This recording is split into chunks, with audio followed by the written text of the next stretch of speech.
அடமானத்தில் இருக்கும் தங்க நகையை மீட்டு மார்க்கெட் விலையில் உடனடியாக விற்க சிறந்த வழி பிரைம் கோல்ட் ஹப். தொடர்புக்கு 9845517787. தங்கத்தை மட்டுமல்ல, உங்கள் தன்னம்பிக்கையையும் மீட்டுத் தருகிறோம். ஆதன் நேயர்களுக்கு வணக்கம். இது பிரைம் கோல்ட் ஹப் வழங்கும் கோல்ட் டைம். 95% மக்கள் ஃபிக்ஸட் டெபாசிட் போடுவாங்க. ரியல் எஸ்டேட், வீடு, லேண்டு வாங்கி வைப்பாங்க. மூணாவது பார்த்தீங்கன்னா ஒரு கோல்டுன்னு ஒன்று வாங்கி வச்சுப்பாங்க. இந்த மூணு தான் சேஃபஸ்ட் இன்வெஸ்ட்மெண்ட் அவென்யூ. நமக்கு ஏதாவது அவசர ஆத்திரம் வேணும்னா நம்ம கோல்டை ஈஸியாக விற்க முடியும். நம்ம இப்போ லேண்டோ இல்லை வீடோ விற்கணுன்னா குறைஞ்சபட்சம் ஒரு 3 மாதம் ஆகும், இல்லை 6 மாதம் ஆகும். ஆனால் இப்போ ஒரு ஆபரண தங்கம் வச்சுருக்கோன்னா நேராக போய் விற்றுடலாம். கோல்டோட ப்ரைஸும் பார்த்தீங்கன்னா வருஷம் ஒரு 10% 11% இன்க்ரீஸ் ஆகிட்டே போகிறது. எஃப்டிஏ 7% தான் கொடுக்குறது. கோல்டு 10-11% ரிட்டர்ன்ஸ் கொடுக்குறது. சேஃபாக ஒரு 11% இன்வெஸ்ட்மெண்ட்டில் நமக்கு ஒரு இன்வெஸ்ட்மெண்ட் வேணும்னா கோல்டு தான் பெட்டர். நம்ம விற்க வேண்டாம், ப்ளட்ஜ் பண்ணிக்கலாம், நம்ம கடன் வாங்கிட்டு அடைச்சிக்கலாம். அது மாதிரி ஒரு அட்வான்டேஜ் இருக்குது. எங்கே அடகு வைக்கிறோமோ அது சேஃபாக இருக்கணும். நம்ம 2 மாதம் கழிச்சு நான் போய் பணத்தை திருப்பி கட்டும்போது அந்த கடை இருக்கணும் இல்லையா? பேங்க்னா அந்த பிரச்சனைலாம் கிடையாது. இப்போ என்பிஎஃப்சினா அந்த ப்ராப்ளம்லாம் கிடையாது. ஏன்னா அதெல்லாம் இருக்கும். நம்ம வெளியில் ப்ரைவேட்டாக போய் வைக்கும்போதெல்லாம் திருப்பி கொடுக்கறதுக்கு அவர் இருக்கணும் இல்லையா? ஸோ அவர் இல்லைன்னா கஷ்டமாயிடும். இப்போ கோல்டு வாங்குறதுங்கிறது ஒரு இன்றியமையாத ஒரு இன்வெஸ்ட்மெண்ட் அவென்யூஸாக இருக்குது. யாருக்காக இருந்தாலும் அது தெரியும். ஆதன் பிசினஸ் நேயர்களுக்கு வணக்கம். தொடர்ந்து நம்ம சேனல்ல பிசினஸ் நிறைய விஷயங்களை பார்த்துக்கிட்டு வரோம். அந்த வகையில இன்னைக்கு நம்ம கூட எக்கனாமிஸ்ட் டாக்டர் வி ஹரிஹரன் அவர்கள் தான் இணைந்திருக்கிறார்கள். வாருங்கள் பேசலாம். வணக்கம் சார். வணக்கம் மேம், எப்படி இருக்கீங்க? நல்லா இருக்கு சார். சார், இன்னைக்கு இந்திய மக்கள் நிறைய பேர் தங்க நகை வாங்குறதே அவசர தேவைக்கு அடகு வைக்கிறதுக்கு தான். பேங்க் இருக்கிறத தவிர்த்து நிறைய தெருக்கள்ல அடகு கடை தான் ஜாஸ்தியா இருக்குது. எந்த விதமான தங்க நகைகள்லாம் சார் முதல்ல பிளட்ஜ் பண்ண முடியும்? ஃபர்ஸ்ட் கோல்டுங்கிறது ஒரு நம்ம ஒருத்தர் வாங்குறாங்க அப்படின்னா 2-3 பர்பஸ்க்காக மக்கள் வாங்குவாங்க. இந்தியாவில் 2-3 விஷயங்கள் தான் நிறைய பேர் இன்வெஸ்ட் பண்ணியிருக்கிறது. அதாவது 95% மக்கள் ஃபிக்ஸட் டெபாசிட் போடுவாங்க. ரியல் எஸ்டேட், வீடு, லேண்டு வாங்கி வைப்பாங்க. மூணாவது பார்த்தீங்கன்னா ஒரு கோல்டுன்னு ஒன்று வாங்கி வச்சுப்பாங்க. இந்த மூணு தான் சேஃபஸ்ட் இன்வெஸ்ட்மெண்ட் அவென்யூ. நம்ம இந்தியாவில் சேவிங் பேஸ்ட் எக்கானமின்னு சொல்லுவாங்க. நம்ம we are not spending based economy கிடையாது. யூஎஸ்லலாம் பார்த்தீங்கன்னா இப்போ 1 லட்ச ரூபா சம்பளம் வாங்குறாங்கன்னா அவன் 2 லட்ச ரூபா செலவு பண்ணுவாங்க. கிரெடிட் கார்டை யூஸ் பண்ணி செலவு பண்ணுவாங்க. நம்ம இதில் அப்படி கிடையாது. 1 லட்ச ரூபா சம்பளம் வாங்கினோன்னா ஒரு 50,000 ரூபா சேவ் பண்ணணும், 50,000 ரூபா தான் செலவு பண்ணணுன்ட்டு. இந்த சேவிங்ஸ் எங்கே போகிறதுனா கோல்டில், ரியல் எஸ்டேட்டில், ஃபிக்ஸட் டெபாசிட்டில். இதுதான் ப்ரிடாமினண்ட்டாக இருக்குது. இப்போ ஆஃப்லேட் அந்த 2000க்கு மேலே பார்த்தீங்கன்னா மியூச்சுவல் ஃபண்ட், ஈக்விட்டி, பாண்ட் அதிலெல்லாம் வேரியஸ் அசெட் கிளாஸ்லலாம் இன்வெஸ்ட் பண்ணிகிட்டே வராங்க. இந்த கோல்டில் இன்வெஸ்ட் பண்ணும்போது மக்களுக்கு 2 விஷயங்கள் தான் கோல்டில் அவங்க பார்க்குறது. இன்றைக்கும் பார்த்தீங்கன்னா காரைக்குடி, பரமக்குடியெல்லாம் போனீங்கன்னா பெரிய பெரிய ஆபரணங்கள்லாம் இருக்கும். அந்த காதில், நான் ரொம்ப கூட விளையாட்டாக சொல்கிறது, நம்ம வயசானவங்க காதில் போட்டுக்கிற அது பேர் எனக்கு கரெக்டாக சொல்ல தெரியல. அதுவே அட்டி அது மாதிரி ஏதாவது வச்சுருப்பாங்க. அதுவே கிட்டத்தட்ட ஒரு 400-500 கிராம் இருக்கும். ஸோ அந்த மாதிரி அதெல்லாம் அதெல்லாம் கவுண்ட் பண்ணோன்னா நம்மளோட எக்கானமி எங்கேயோ பெருசாக இருக்கும். ஸோ அப்போ அந்த கோல்டு நகை வாங்கிறதுங்கிறது நம்ம போட்டு அழகு பார்க்கறது ஒரு ப்ளஷருக்காக பண்ணுறோம். அப்புறம் நமக்கு ஏதாவது அவசர ஆத்திரம் வேணும்னா நம்ம கோல்டை ஈஸியாக விற்க முடியும். நம்ம இப்போ லேண்டோ இல்லை வீடோ விற்கணுன்னா குறைஞ்சபட்சம் ஒரு 3 மாதம் ஆகும், இல்லை 6 மாதம் ஆகும். ஆனால் இப்போ ஒரு ஆபரண தங்கம் வச்சுருக்கோன்னா நேராக போய் விற்றுடலாம். இல்லாட்டினா பேங்க்கில் போய் கடன் வாங்குறதுனா காலையில் 9 மணிக்கு போனோன்னா 9:30 மணிக்கு நம்ம கடன் வாங்கிடலாம். ஸோ இந்த மாதிரி ஒரு பெனிஃபிட்காக தான் கோல்டில் இன்வெஸ்ட் பண்ணுறாங்க. முக்கியமாக கோல்டில் இன்வெஸ்ட் பண்ணுறது நம்ம ஆபரணங்களாக தான் வாங்குகிறோம், ஆர்னமெண்ட்டாக தான் வாங்குகிறோம். நம்மளுடைய லேடிஸ், உமன்ஸ் அதை போட்டுக்கிறாங்க, அழகாக இருக்குது. நமக்கு ஒரு ஹாப்பினஸ் கொடுக்கறது, மோர் தென் இன்வெஸ்ட்மெண்ட், ஹாப்பினஸ் கொடுக்கறது. 2வது விஷயம், கோல்டோட ப்ரைஸும் பார்த்திங்கன்னா வருஷம் ஒரு 10% 11% இன்க்ரீஸ் ஆகிட்டே போகிறது. எஃப்டிஏ 7% தான் கொடுக்குறது. கோல்டு 10-11% ரிட்டர்ன்ஸ் கொடுக்குறது. ஸோ நமக்கு சேஃபாக ஒரு 11% இன்வெஸ்ட்மெண்ட்டில் நமக்கு ஒரு இன்வெஸ்ட்மெண்ட் வேணும்னா கோல்டு தான் பெட்டர். நம்ம விற்க வேண்டாம், ப்ளட்ஜ் பண்ணிக்கலாம், நம்ம கடன் வாங்கிட்டு அடைச்சிக்கலாம். அது மாதிரி ஒரு அட்வான்டேஜ் இருக்குது.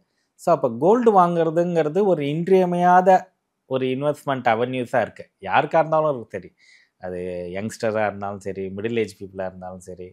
நான் அதான் கொஞ்சம் விளையாட்டாக சொல்லுவேன், ரிசெஷன் சொல்கிறீங்கப்பா, அன்எம்ப்ளாய்மெண்ட்டுன்னு சொல்கிறீங்க. நம்ம ரங்கநாதன் தெருவில் இருக்கிற கோல்டு ஷாப்லாம் போய் பாருங்கள், எப்போதும் கூட்டமாக தான் இருக்கும். அதுவும் அந்த அக்ஷய திருதியெல்லாம் வந்துட்டால் ஃபுல்லாக இருக்கும். ஸோ இந்த மாதிரி காரணங்களுக்காக தான் கோல்டு வாங்குறது.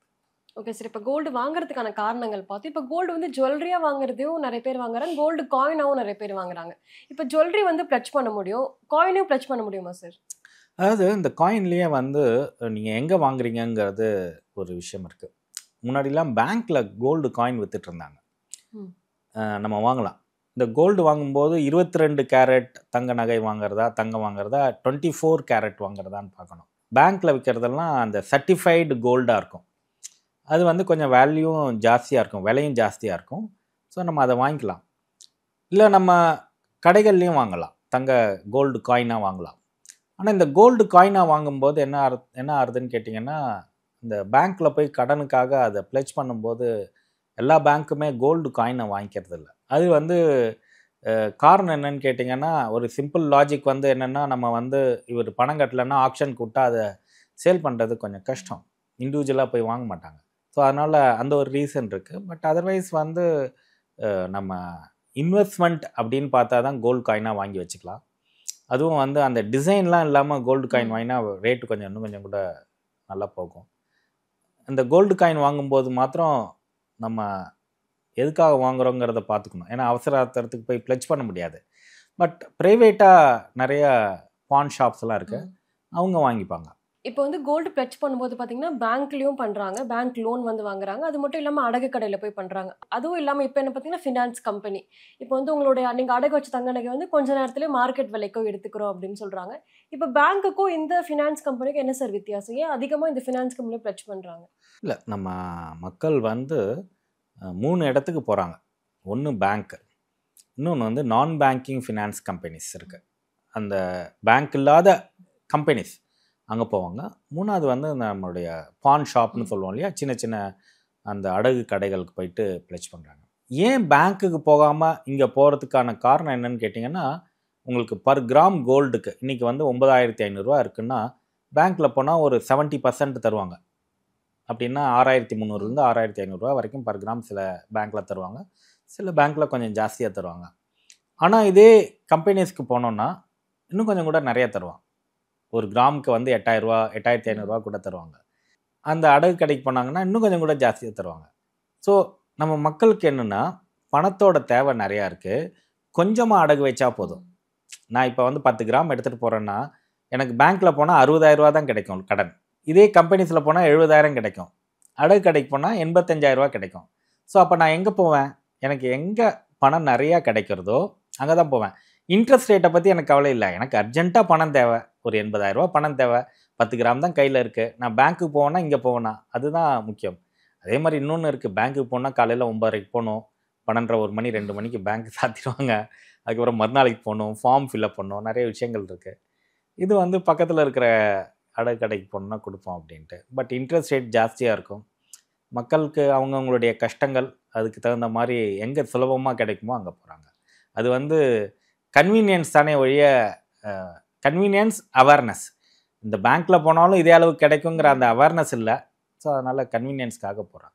ஓகே சார், இப்போ வந்து கோல்டு ப்ளட்ஜ் பண்ணுறாங்க இந்த ஃபினான்ஷியல் கம்பெனிலையோ இல்லை அடகு கடையிலையோ ப்ளட்ஜ் பண்ணும்போது எந்த மாதிரி விஷயங்கள்லாம் கவனிக்க வேண்டியது இருக்குது சார்? எங்கே போய் நம்ம தங்கத்தை அடகு வச்சாலும் ஃபஸ்ட்டு வந்து நம்ம என்ன கிராம் எடுத்துன்னு போகிறோன்னு பார்க்கணும். நம்ம 15 கிராம் எடுத்துன்னு போகிறோன்னா 15 கிராமுக்கான விலை இருக்கா அப்படிங்கிறது தான் ஃபஸ்ட்டு பார்க்கணும். 2வது வந்து இன்ட்ரெஸ்ட் ரேட்டை டெஃபினட்டாக பார்க்கணும்.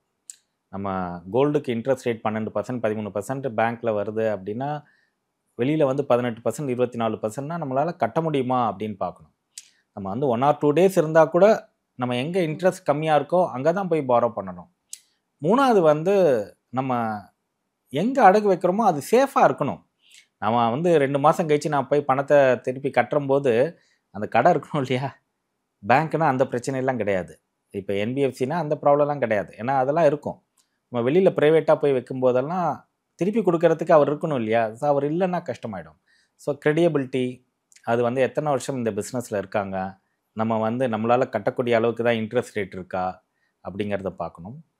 நம்ம இந்த லோன்லாம் ரொம்ப ஷார்ட் டேர்ம் லோன் தான், 11 மாதத்துக்கு தான் கொடுக்குறாங்க. அதுவும் ஒரு பிரச்சனை. இப்போ பேங்க்லாம் போனால் 11 மாதத்தில் நீங்கள் வந்து அதை ஃபுல்லாக பேமெண்ட் கட்டி லோனை க்ளோஸ் பண்ணணும். இப்போ வெளியில் ப்ரைவேட்டாக போனோன்னா அவர் இன்ட்ரெஸ்ட் மாத்திரம் வாங்கிட்டே இருப்பார், இவங்களும் இன்ட்ரெஸ்ட் கட்டிகிட்டே இருப்பாங்க. பாதி அடைச்சப்புறம் திருப்பி லோன் வாங்கிக்கலாம், அது ரோல் ஓவர் ஆகிட்டே இருக்கும். பட் பேங்க்லாம் போனால் கரெக்டாக எதுக்கு கட்டணும், 11 மாதத்தில் க்ளோஸ் பண்ணணும், இல்லைன்னா ஆக்ஷனுக்கு போயிடும். ஸோ இந்த மாதிரி பல பிரச்சனைகள் இருக்குது. ஸோ அதனால் என்ன பண்ணுறாங்க, ப்ரைவேட்டாக போகிறாங்க. நீங்கள் ப்ரைவேட்டாக போனாலும் சரி, பேங்க்கில் போனாலும் சரி, இல்லை ப்ரைவேட் லிமிடெட் கம்பெனிஸில் போனாலும் சரி, லோனை க்ளோஸ் பண்ணும்போது நம்ம வச்சா நகையை தான் திருப்பி வருதாங்கிறத பார்க்கணும். அதே கிராமில் இருக்கா அப்படிங்கிறத மெஷர் பண்ணும்போது பார்க்கணும். நம்ம வேற எங்கேயோ திரும்பின்னு இருந்தால் அது கஷ்டமாயிடும்.